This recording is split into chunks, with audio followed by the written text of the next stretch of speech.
Hello friend, हमारे channel में आप सभी का स्वागत है। भगवान विष्णु का जागरण, देवउठनी एकादशी की कथा। प्राचीन समय की बात है, जब पृथ्वी पर अत्याचार और अधर्म बढ़ गया था।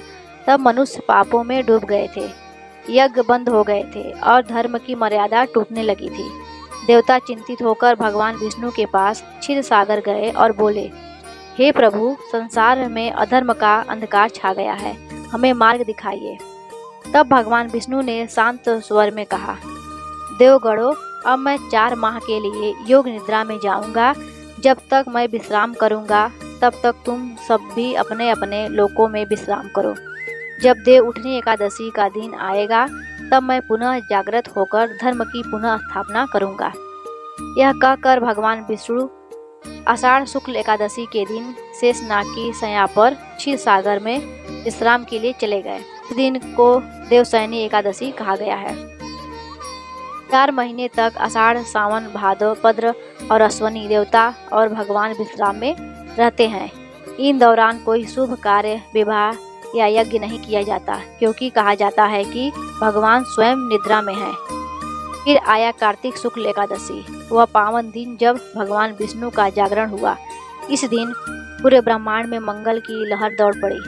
देवताओं ने गंगा स्नान किया, वैकुंठ लोक में शंखनाद हुआ और आकाश में दिव्य पुष्पों की वर्षा होने लगी।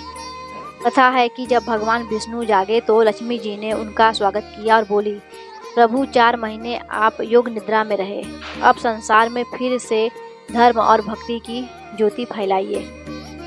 तब भगवान विष्णु मुस्कुराए और बोले, देवी, अब इस दिन में समस्त शुभ कार्यों का आरंभ होगा। जो भक्त इस दिन ब्रह्म मुहूर्त में उठकर स्नान करेगा, दीप जलाएगा और मेरा नाम स्मरण करेगा, उसे मेरे लोक की प्राप्ति होगी। उसी समय पृथ्वी पर भी भक्तों ने उत्सव मनाया। लोग गंगा, यमुना, गोदावरी और नर्मदा जैसी नदियों में स्नान करने लगे, घरों में दीप जलाए और भगवान विष्णु की मूर्ति के सामने तुलसी दल और दीप अर्पित किया।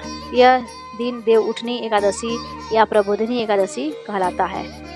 कहते हैं कि उसी दिन से विवाह, यज्ञ और धार्मिक अनुष्ठान पुनः प्रारंभ हो जाते हैं, क्योंकि भगवान विष्णु के जागरण के साथ ही सृष्टि में शुभता लौट आती है। एक कथा यह भी प्रसिद्ध है कि उस दिन तुलसी देवी का विवाह शालिग्राम भगवान से हुआ था, इसलिए उसे तुलसी विवाह का पर्व भी कहा जाता है। जो भक्त इस दिन भगवान विष्णु का जागरण करता है, दीपदान करता है, रात्रि में भजन कीर्तन करता है, उसे अनंत जन्मों के पापोष्टि मिलती है। जय भगवान नारायण।